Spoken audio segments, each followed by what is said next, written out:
to the Diamond Niner Gals podcast for week 5 of the 2024 season. This is Nick, joined as always by Kevin.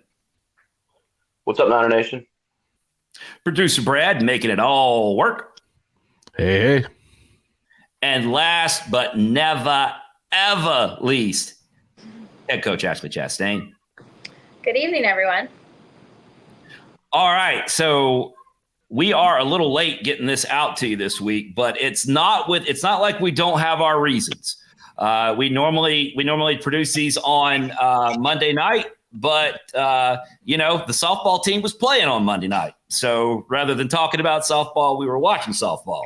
Tuesday night, we were watching baseball, and Wednesday night, we were watching basketball. So that makes it Thursday night now, and we are finally putting together a Diamond Niner Gals podcast for you. And as they say, better late than never. How's everybody doing? I'm doing great. Doing great. Down in warm Florida. Everybody's good. And Coach Ashley, you are obviously on the road. You are in Tampa, Florida, where the Gals are going to open up AAC play on Friday against South Florida. Yes. Yes. Yeah. We, the Gals flew down this afternoon and we landed about 4 p.m. and we hit a little traffic on the way to the hotel. And so we were a little bit pushed back from practice, but we did get a great practice in here at USF. So we were just getting back to the hotel from practice and had a little bit of dinner and settling in for the night. So we've got, we want to get the table set for AAC play for everybody, but we do want to spend a little bit of time on this past week. Particularly last Saturday, the Gals had a big day on Saturday where you guys are, I don't think I'm speaking out of turn here you guys have been building a resume since day one of this season. And you added to that resume on Saturday when you took out a top 20 Kentucky squad at Sioux. Yeah, it was a really great day for us. If you weren't at the game, it was electric, and I was really proud of the team for, I think, really believing the entire time that we were going to figure it out. And we just kept hanging on, and we just never let the game get too big. We had a really great plan going in against Kentucky, and I thought the pitching staff really executed it well. I mean, Kentucky's game is bunting, slapping, running, kind of a lot of small ball for some of their bigger hitters at the top of their lineup. And I felt like our pitching staff really gave us a chance to win the entire game by eliminating big innings. We never let them score multiple runs at a time. And so it just put us in a position to be able to have a really great bottom of the 7th. And, that started with Abby Knight getting on base and Lexi Winters getting on base with a hit by pitch and a walk. And then, you bring Ari Rodi to the plate, and that's who you want at the plate in that situation. And, Ari had a really big moment for our program, a really big moment in her own career, and I think a walk-off win that we'll remember forever. I was talking to Chris Thomason a little bit about the walk-off win at the end of the game, and a couple years ago at the 2022 team, Stacey Payton walked it off against FAU at the Sioux for us to clinch going to the Conference USA tournament that year, because we had struggled in conference play, if you remember back to that time. And that was an electric walk-off win. But I think that this Kentucky walk-off win with Ari Rodi topped to that moment for me. It's just, one of those wins that you'll never forget at the Sioux. So was just really proud of, just how professional our team was the entire time. And, we played really well. Our pitching staff pitched beautifully, and we were able to put ourselves in a position for a big moment there at the end. And that's what top 25 softball looks like. I mean, Kentucky is in my eyes, probably the best team we've played this year. When we played them on Saturday, I just thought they were really good in all facets of the game, and our girls just really towed the lineup, and They fought hard and we came out with the win. So it was a big one for us. It'll be one that means a lot in the end. When we're at the end of season in a couple months and we're waiting to hear a name called for the regional, it'll be one that really works in our favor. Yeah, you're right, Coach. That the atmosphere was electric. I went to the basketball game prior to that, and there was several folks coming down from Halton, heading down to the Sioux afterwards. And yeah, when I got there, there was very few seats to be had in the right field bleachers. Big time atmosphere, very exciting. Every play you're on the edge of your seat every play. Tight ball game. It was great atmosphere, electric, like you said. Yeah, I was really. It was cool to see so many people leave the basketball game. And the basketball game, I think, started at 4. I know you guys can correct me if I'm wrong here because you were there. I think the basketball game started at 4. Was that right? Yeah. And then we played we were supposed to play at 6:30, I think was our set time. But I don't think we started quite on time. I think we were a little delayed based on the games that were in front of us in the tournament. And so it was cool because you saw Halton let out and everyone kind of started leaving Halton and then everyone started walking down the hill to the Sioux. So that was really cool because we were in warm-ups and getting going when everyone started leaving Halton Arena. So, I really enjoy the right field seating. It's a good time out there. Yeah. And I'll go ahead and tease this. You brought up Rodi's big moment. Viewers will be happy to know that we're going to be talking to Rodi here shortly. So stay tuned for that. Think she'll have some interesting things to say. Coach, one of the things I want to ask you about as far as that Kentucky win, when we talked early in the season, talking about your pitching staff, of course, there's no such thing as too many, having too many effective pitchers, but sort of the number we were talking about was you were looking to really kind of get a 3-headed monster going. And when you look at the box score from that Kentucky game, Elkins, Barefoot, and Gress all pitched during that game that led to the W. It really looks like you've kind of got your rotation solidified at this point. Yeah. I mean, if you've been following us the first month of season, you've seen that we have really stayed true to the plan of we were going to pitch by committee. We were going to have openers and relievers coming into the game. And, we want our best in the highest leverage point of the game. And so you've seen Sam Gress start less games for us this year, but coming into really big moments and giving us a chance to win later in the game. So it's been cool. It's been a lot of fun for CJ Layton and I, who we managed the pitching staff to piece it together so far.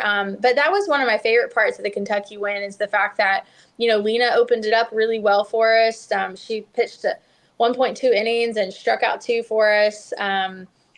Gave us a chance to win. We passed the ball to Gigi, and then we passed the ball to Sam. And, collectively they punched out 6 in that Kentucky game. And, they got a lot of outs and in really key situations, a lot of big moments. And I just think as a staff, not only those 3, but, Leah Powell has closed a couple of games for us that have been really electric, come in and get outs for us. Brooke Bowling has had some big moments for us so far. And then, we've got our 2 freshmen, Barlow and Becker, who haven't had a ton of appearances yet, but they're getting the benefit of just really being able to learn a lot from some of the guys that are in front of them. That's going to make them better in the long run. So I'm really proud of the pitching staff, and the Kentucky one was really just perfect with the rotation from Elkins, Barefoot to Gress. So they've been doing a great job. And CJ with the history at Kentucky, it'd be extra special for him that game. Yeah, you're so right. He was. I don't know if there was anyone that left happier than CJ Layton that night. But yeah, there's a lot of history there.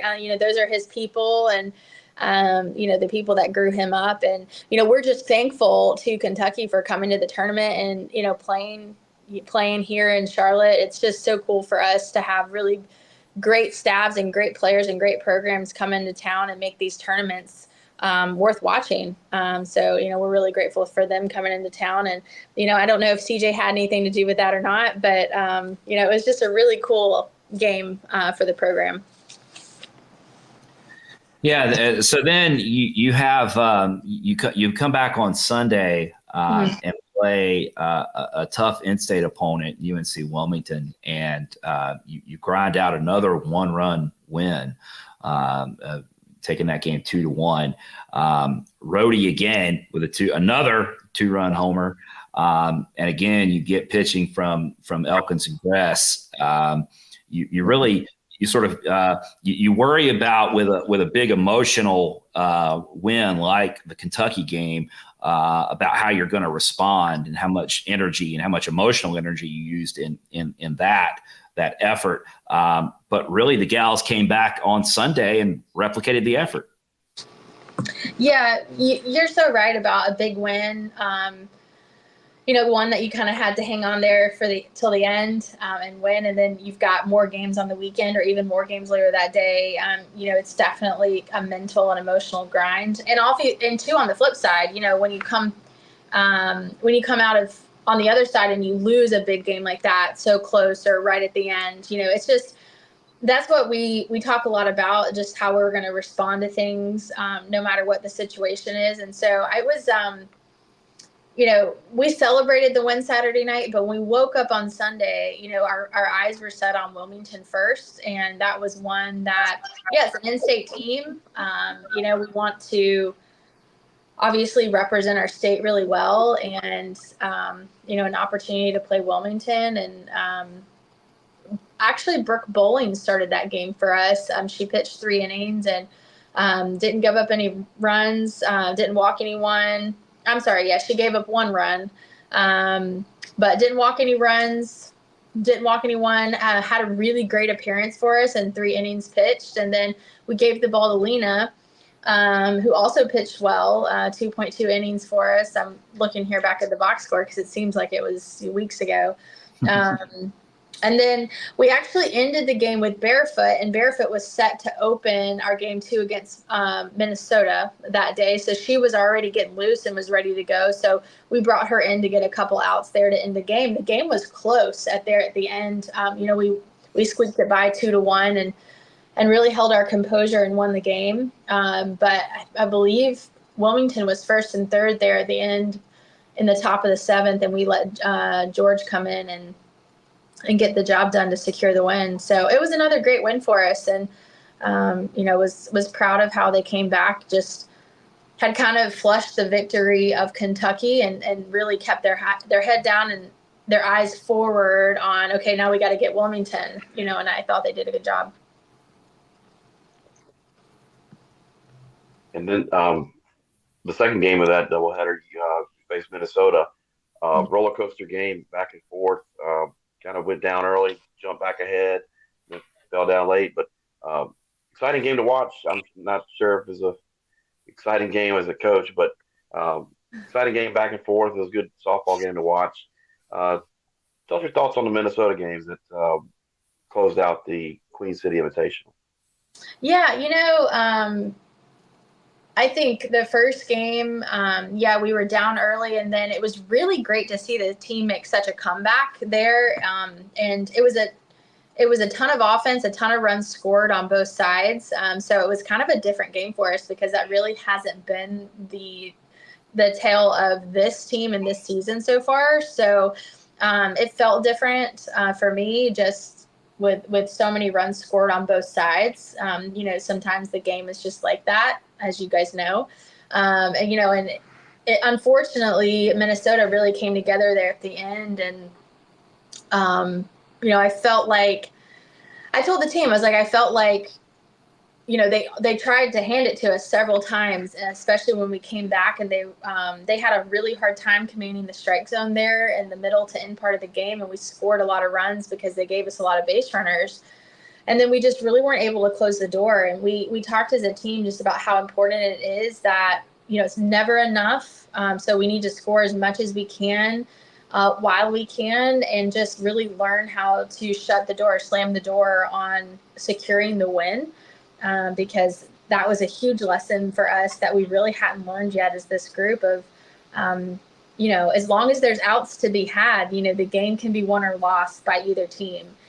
So I thought, unfortunately, it didn't swing our way. And obviously we had wanted that, but I thought that we learned a really valuable lesson in that first game against Minnesota. And as disappointed as we were for not being able to pull through the win, I really was looking forward to the Monday game, as I think everyone was. I was like, okay, we get a second shot at them.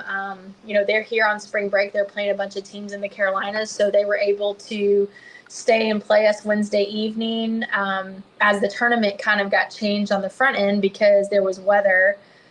So it worked out great. And, to be honest, I think the Monday night game against Minnesota is the most disappointing game between the two. I just honestly felt like we just didn't have it from the start. We just really came out flat, and they took advantage of that from the first pitch we threw, and we never had the momentum. And, it was just one of those games that you find yourself in it and you're like, I don't know what's happening right now. I mean, we literally just did not have it from the very first pitch that was thrown. So, it was a tough conversation after. I'm always really honest with the girls, just about what I think. And I told them I was disappointed. They were disappointed. They were really disappointed with how they kind of showed up and just weren't really able to have any momentum or any kind of fight from the very first pitch of that game. And, we just talked about being tougher, and we talked about what we could take from the entire weekend rolling into this week as we start the American play. And and that's what we're focused on now. We've played a second toughest strength of schedule in the country this past month, so that we can give ourselves a chance to be as prepared as possible for our conference. And we're down here in Tampa, and we're just really excited to play these games in the American. And, we've talked about this team gets to be the first. This team gets to be the first to play in the American Conference. And, I think they're ready to leave a legacy and ready to kind of put their stamp on this conference season for us this year. So, as tough as Monday night was, and it's already Thursday here in Tampa, and we've moved on, and we had a great practice tonight at USF, and I think the girls are really ready to get back out on the field and get after it this weekend against South Florida.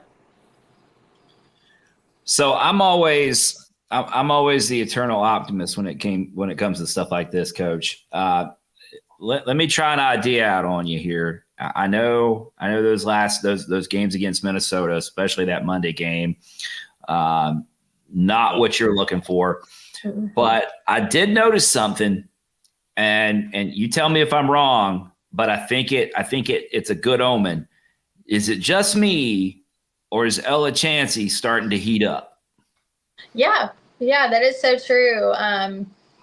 That is a very optimistic view of yours after a loss like that, but it probably was the only good thing to take away. I mean, you're so right. I mean, she hit that grand slam, and it was a great moment for her. Unfortunately, it wasn't enough to swing even us continuing the game past 5.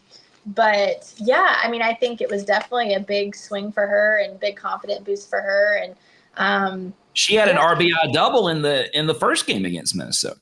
Yep. Yeah, you're right. I definitely think she's trending up. I think we've got several in the offensive order that have started to trend up over the past week, and she's definitely one of them. Olivia Williams comes to mind right now. She played really well all weekend as a true freshman for us. So, yeah, I mean, I think we've got Ella in the right direction. So if there's any good to take away from that awful loss on Monday night, yes, you're right.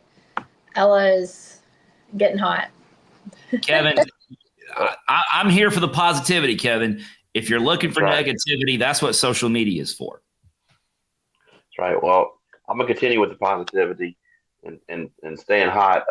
Arianna Rodi, she took home AAC Player of the Week honors this week. Also got some national accolades. Softball America named her the #1 first baseman in the country this week. And also D1 softball, I think, had her as the 4th best first baseman in the country this week. Talk a little bit about her early season accolades and how she's been playing lately at first base. Oh yeah, I mean, Ari's established herself as a big time offensive player. I think not only for our team but in our conference, in the country.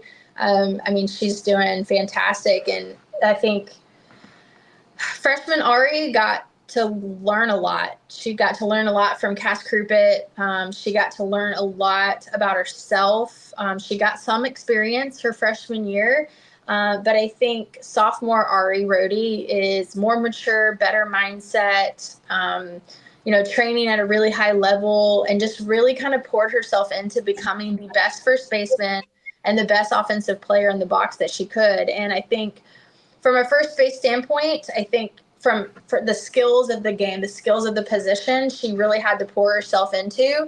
And then on the offensive side, with her and Katie Browder, as they've worked on getting her in preference, Ari's an extreme terrestrial, and she's really bought into those things and is just really honed in on who she is as a hitter and who she is as a mover and as a person.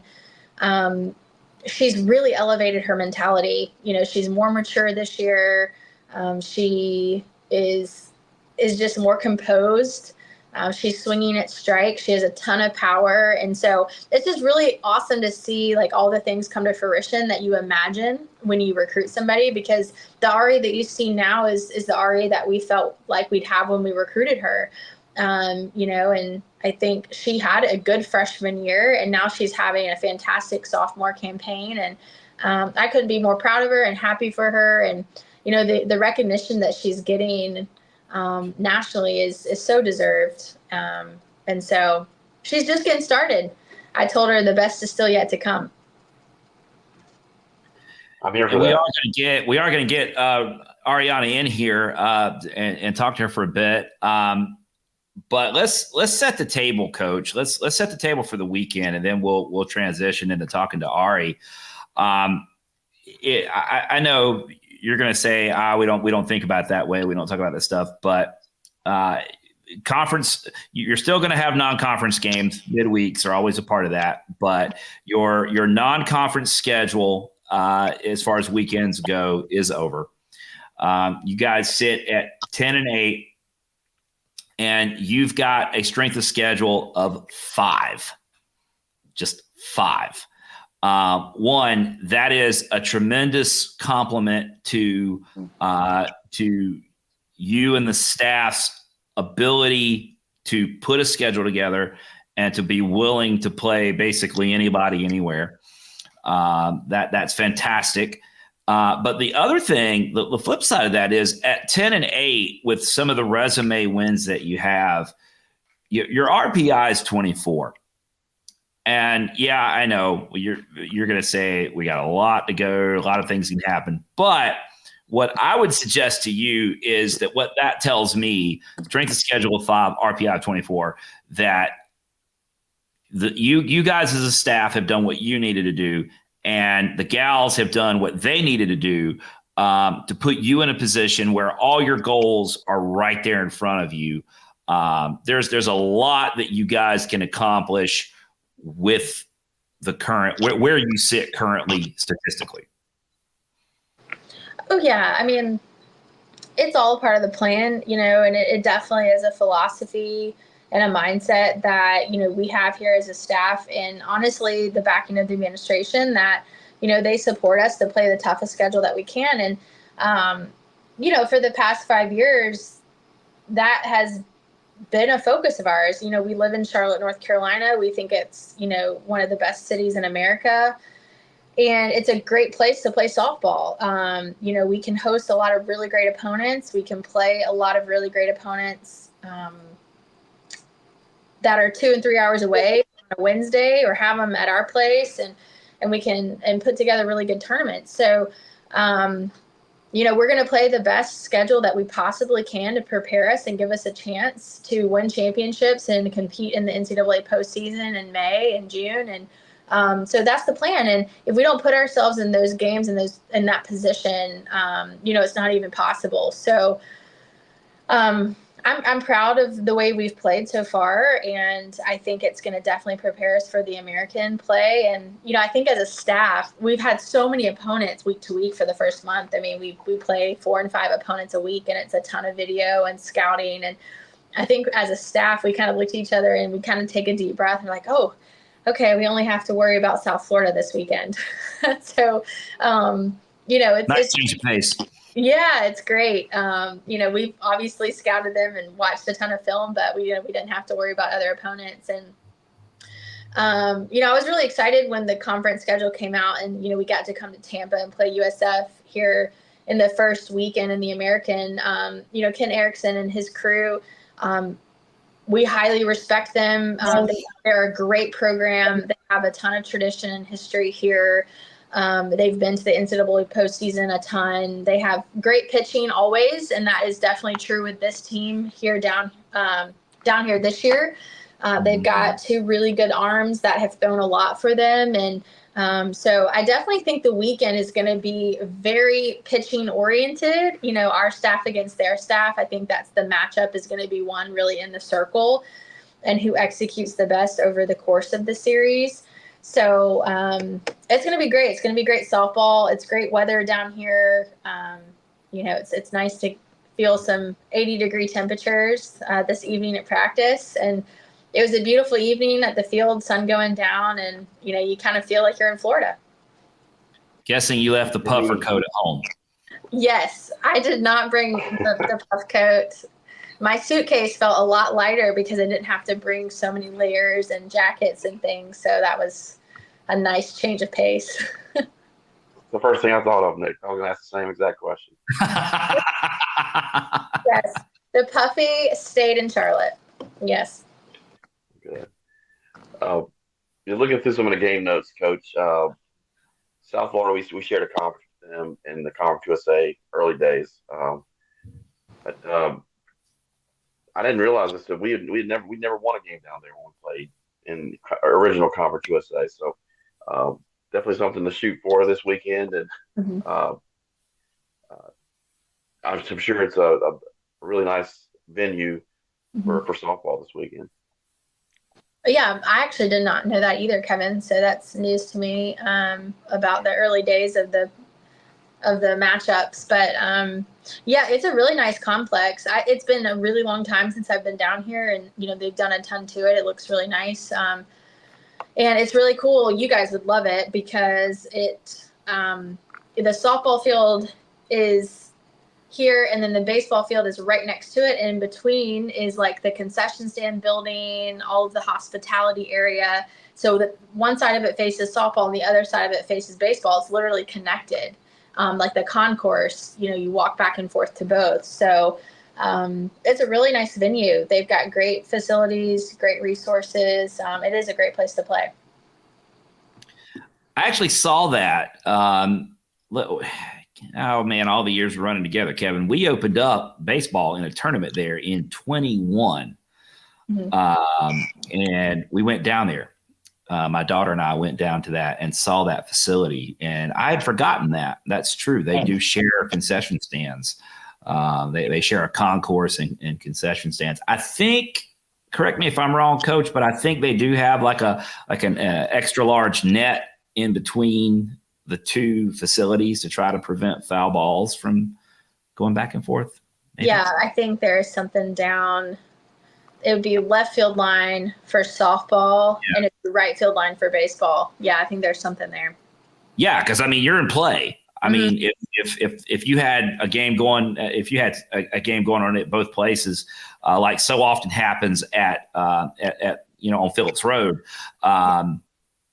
yeah, you would be in play. So I think they do have some protective netting up there. So going to be a fun weekend.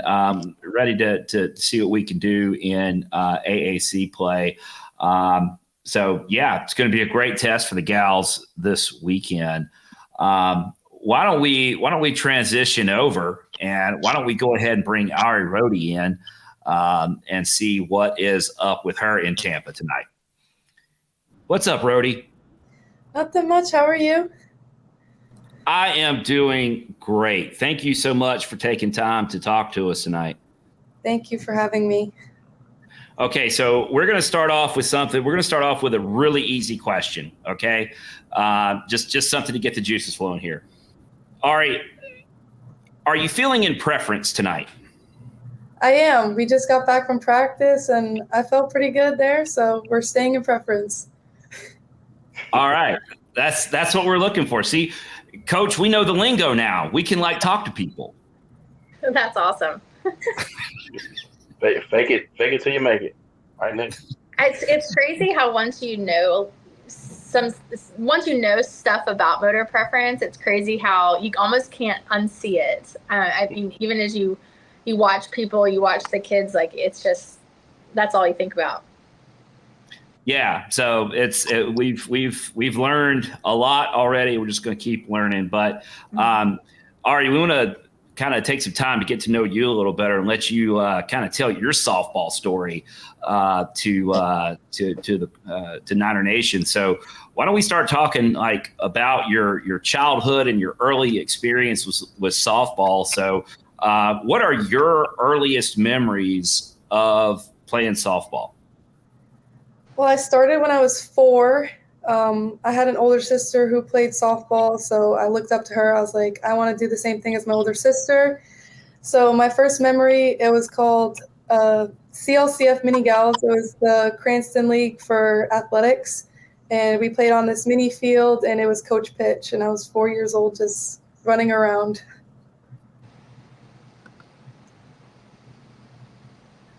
So no T-ball there. You went straight to coach pitch. Yes. Wow. Now that would be a little intimidating, I would think, at 4, going straight to coach pitch, skipping over the tee. But I don't know, Kevin. You're familiar with my hitting ability, so if the ball's not on a tee, then it's intimidating me anyway. Yeah, if it's on a tee, there's probably 50% chance to hit it. If it's not on a tee, then it's not much. Yeah, not much. Yeah. Golf's on a tee, and I'm not very good at that either.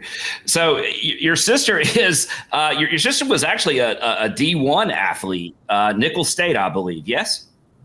No, it's Nichols College in Massachusetts. It's a small D3 school. Oh, okay. Yes. Okay. So, but your sister was a college softball player. Yes. Now, what position did she play? First base. First base also. Yes. So do you get critiques? Do you get those texts after the game critiquing your performance? Oh, yes, all the time. It's like I come back and there's 15 text messages from her. And how long does it take you to delete them? Pretty quick.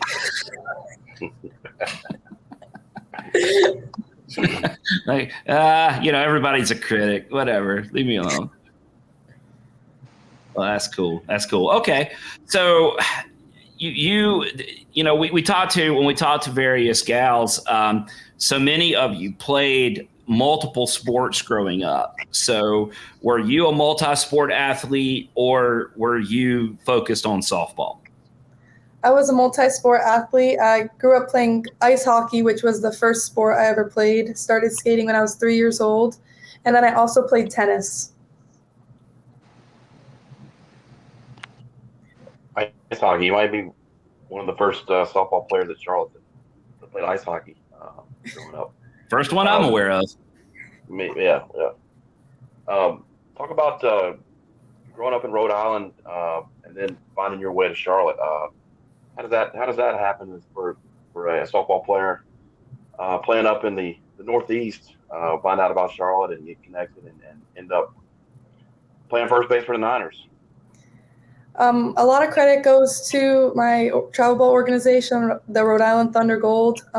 They really put us in a great situation to be seen by any school all across the country. We went to Colorado, California, Florida, Georgia.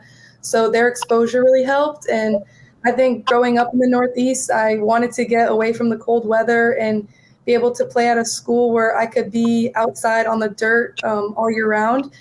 And so luckily it was during COVID, but Charlotte and Coach Ash saw me through Twitter and Athletes Go Live, and they caught their interest, and that's where it started. Can we talk about this ice hockey thing for a second?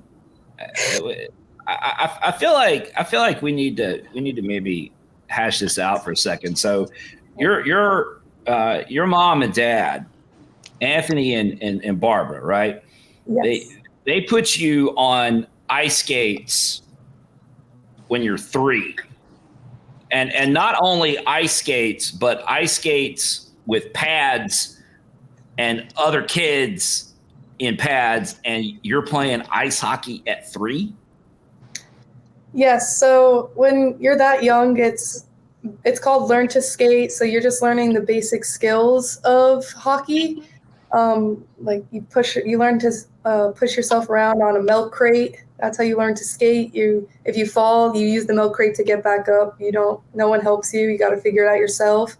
And then once you start to learn how the basic skating techniques, then you are upgraded to learning how to stop, and then eventually you get a stick. But we really didn't start playing in games until we were around like 5 or 6, and it would just be playing with the people that you did learn to skate with. So nobody got checked into the boards until you were probably 7 or 8. Closer to 12, actually. There's a lot of rules when it comes to hitting in hockey, actually. Can anybody else on this call, can anybody else on this show ice skate? I can't. No shot. Barely. I can barely ice skate. I can get around a little bit. Kevin, you have ice skated. Okay. I have ice skated. Yeah, I can't. I really wasn't even. I could barely roller skate. I didn't get on ice. I just, yeah, not my thing. So that is. So whose idea was that? Was that mom or dad, or they were both into it? So hey, let's play ice hockey. They were both into it. So my dad grew up playing ice hockey, and my mom figure skated, as she's from New Hampshire. So it's a little bit colder where she's from than Rhode Island. So they were both involved, and my brother wanted to play, my sister wanted to play. So I was ultimately just forced into it, but I ended up loving it as well. That is awesome. I think if we talk to your folks, there's probably some video of this out there somewhere. Maybe we could run that down. So let me ask you this. I could totally believe in Rhode Island that ice hockey is a big deal.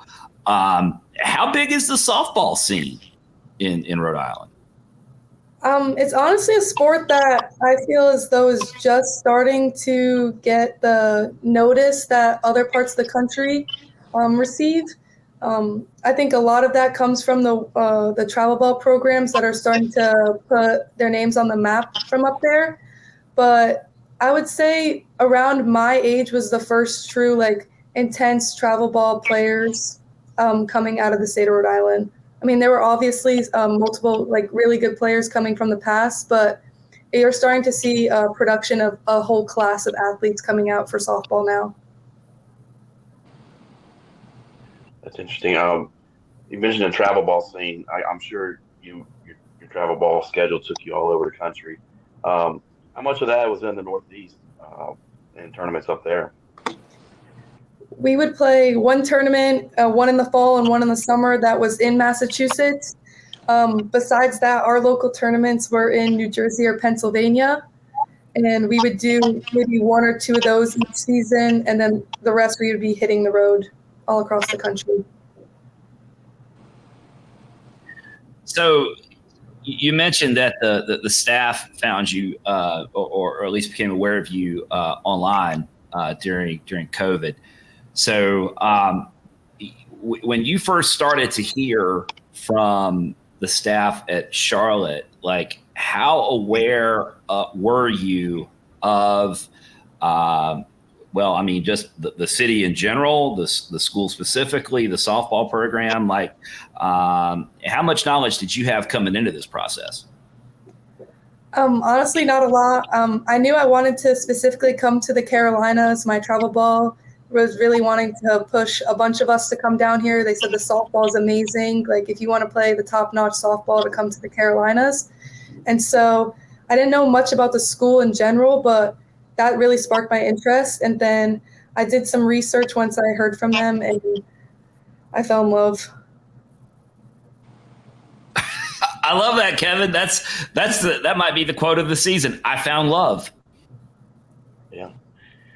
Yeah, that happens to a lot of folks when they check out the campus and see what it's all about, and especially the program now that Ashley's got going.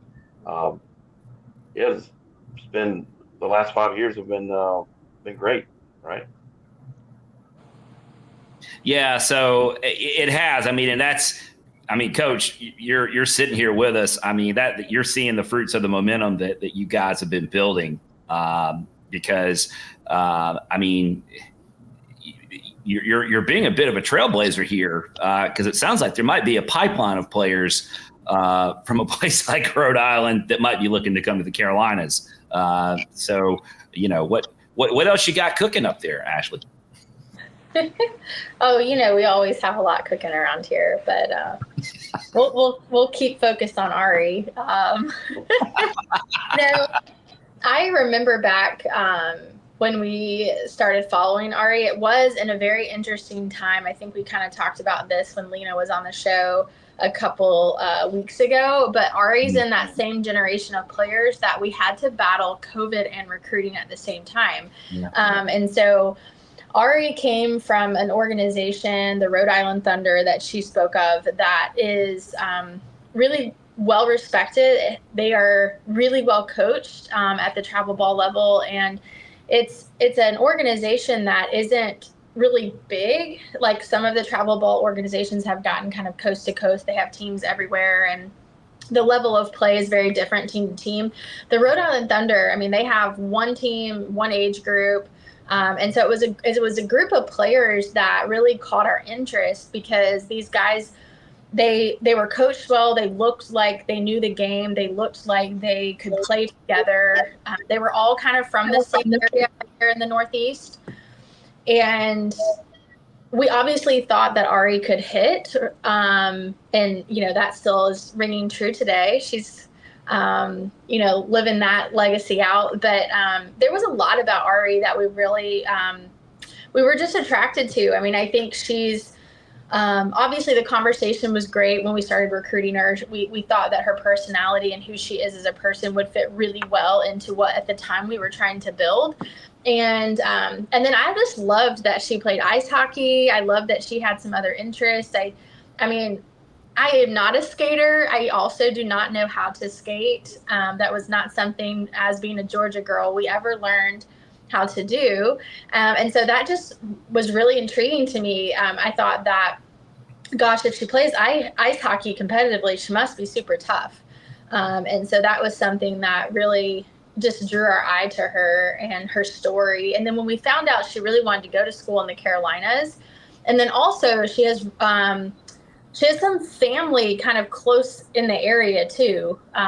She hasn't mentioned that yet, but she has some people really close to her that lived close to Charlotte. And so it felt right. It felt like it checked all the boxes for her, and it obviously checked all the boxes for us. And so it was really cool. And then the coolest part was that she came to campus on her own with her mom and did her own campus tour, because we couldn't have her on campus. We couldn't invite her on campus during COVID. So she came on her own, and she committed to us over FaceTime while she was on campus during the COVID pandemic. So that was really cool. So she's on campus, and then she calls you? Yes. Yeah. Yeah. if you go on her Twitter and you look at her pinned post at the top, it's her pinned post of her commitment, like her commitment post. I think it is. It's still that, isn't it, Ari? Yeah. It is, yes. Yeah. That picture of her was when she called us to commit. I think she was on the field. Yes, I was. Yes, you were on the field when she called to commit. And I can't remember if I was on campus in my office or if I was at home in my house at the time. But she committed on campus, but we weren't together on the visit. But at least in theory, you were potentially, 20 yards away if you're in your office, and she's standing on your field and has brought herself there and is like, this is awesome. Let me FaceTime with Coach Ash and commit. Yeah. Yeah, it was cool. It's just kind of that generation of recruiting that was so interesting and something I'll never forget, just how we navigated it all. And I was just so impressed that her and her mom came down to see everything themselves, during a time where you didn't do much traveling. I don't know if you guys, I think you drove, didn't you, from Rhode Island? No, we flew. You flew. But yeah, it was just an interesting time. And I was so impressed that they kind of came down on their own to check everything out. And so, yeah, it's a really cool story.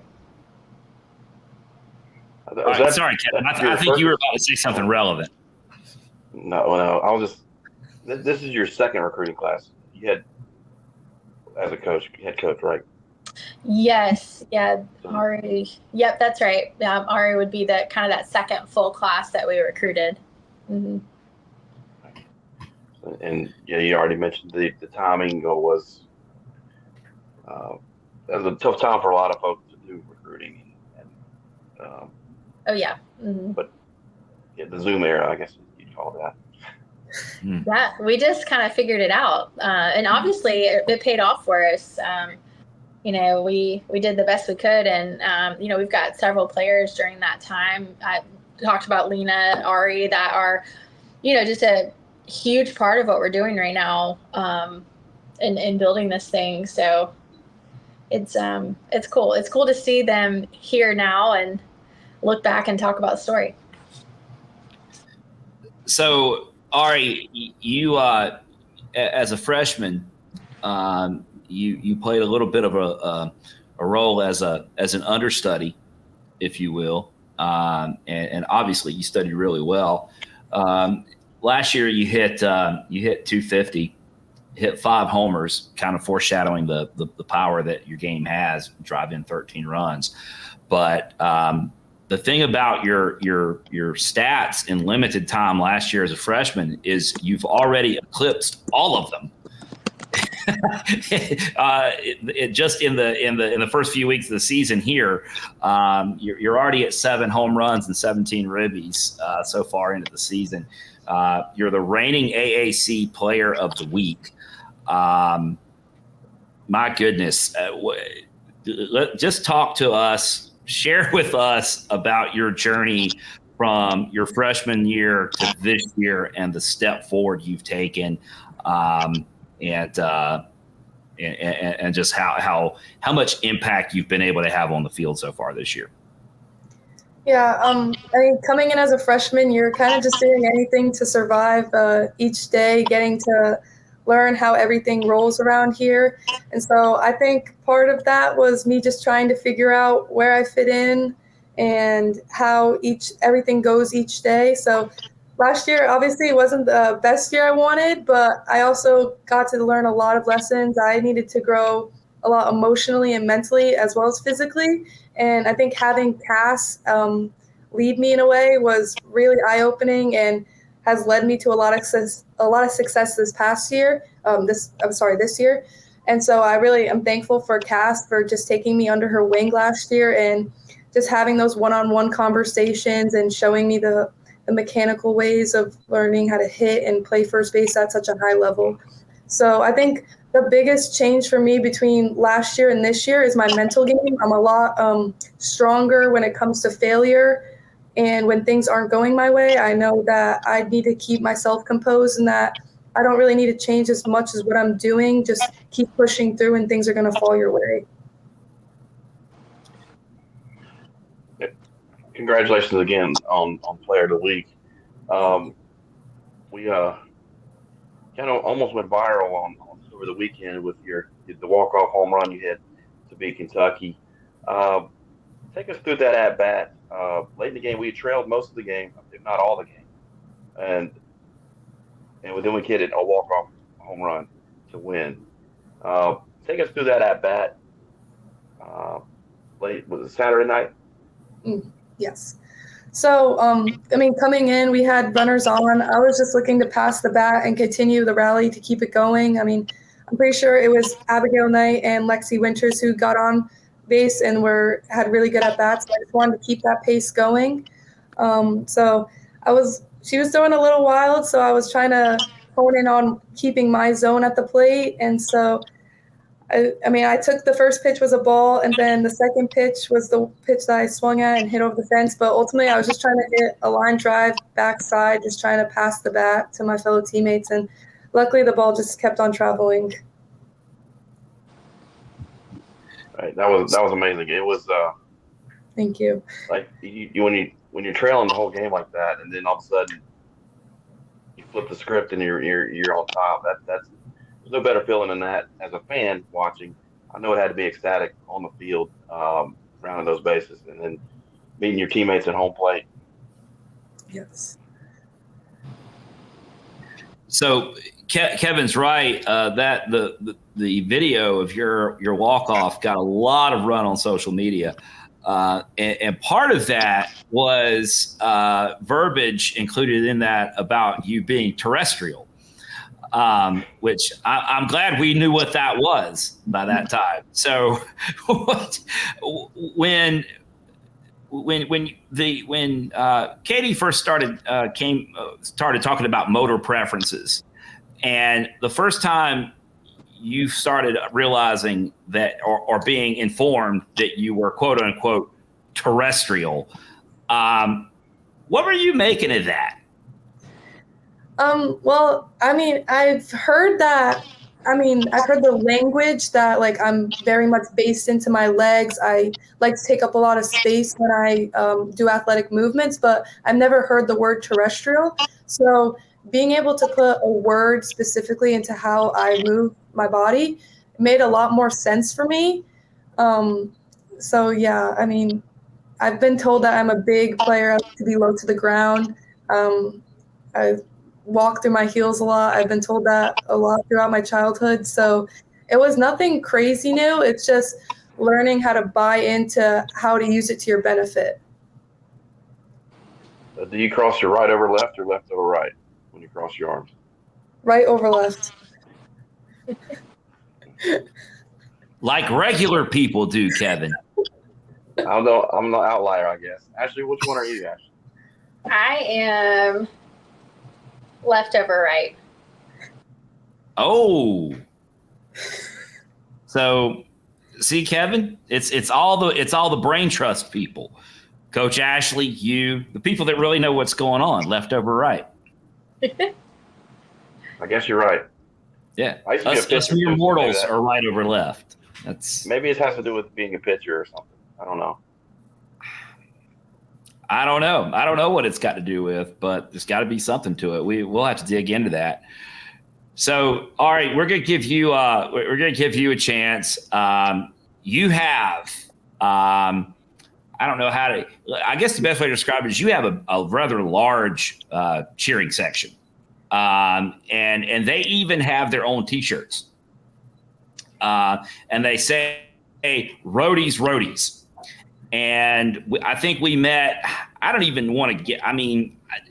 There's over a dozen. There must be 15, 16, 17, 18 members of Roadies, because one weekend last year in the parking lot, they all showed up to tailgate. And it was just it was like a roadie convention out there. So we're going to give you the floor here because I know you want to say hello to all of your entire cheering section. Here's where you can say hello to Rodi's Roadies. Well, so the Rodi Roadies are, it's composed of my parents, my siblings, if they can come, my godparents, that's the family that Coach Ash was saying that lives pretty close. They're only an hour away. And then it's their entire neighborhood that also comes by and supports the Charlotte 49ers whenever they can. But I just want to thank the Catawba crew out there in the middle of nowhere for all your support throughout the years and for supporting the team as a whole. That's awesome. They'll be so jacked up about this. I think you were saying before we started recording that you didn't actually tell anybody that you were doing this, so they're just going to be surprised. Yes. Sorry, Dad. Yeah, Dad. Apparently, Dad was wondering where our was wondering when a podcast was going to drop for this week, and Ari just played coy and said, "I don't know. It's a good question." So. Hey, Dad. Sorry we were late this week. Couldn't be helped. So, we're gonna let you get bedded down. You guys are obviously in Tampa for a weekend series with USF. But Ari, talk a little bit about your off the field. You're a pre-kinesiology major. Talk a little bit about what you're doing with your education and where you hope to go with that beyond softball. Yes. So growing up, I've really had great connections with physical therapists and athletic trainers I've had throughout hockey and softball. And so I knew from a young age I wanted to go into the kinesiology route, just did not know what concentration I really wanted to focus on. So throughout the years, I've kind of dialed away from wanting to be a physical therapist and take as least school as possible, try to get out as fast as I can. But athletic training and strength and conditioning are the two that I'm tossing up between. Would love to work with a college softball team or even hockey, just some sport that I grew up watching or playing, being involved. So goal would be a strength and conditioning coach or a athletic trainer, but coaching softball is also not out of the picture. Well, as far as that goes, this is with education and moving into a career. One of the most important things you can have are role models. So between athletic training and weight training and coaching, I think you've got some pretty solid mentors to lean on here as you explore career opportunities. Yes. I mean, I've been able to talk to our trainer, Brittany, and then obviously Eric throughout the whole thing, just getting their perspectives. They're trying to help me out and where to steer me along the way. So it's just going to be ultimately up to my choice on which one I want to do. Yeah, Brittany and Eric are awesome. We always love seeing them, talking to them, and they provide a lot of insight to us as well. So it's great. All right, Ari, we're gonna let you go and get ready for a big weekend of softball. Go get them. Show no mercy. Let's jump on the Golden Bulls. Yes. Thank you for having me. All right. Thanks to sophomore first baseman Arianna Rodi for taking some time tonight ahead of the big series against South Florida.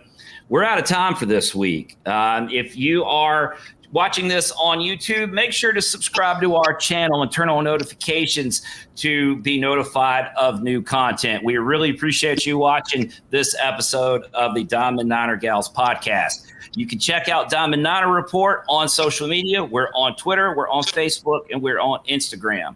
Reach out and say hello, offer feedback. We love hearing from you all. If you're old-fashioned like we are, just say hello the next time you see us at the Suit. So, for Kevin, for producer Brad, for Coach Ashley, and Arianna Rodi, good night, and we'll see you at the Suit.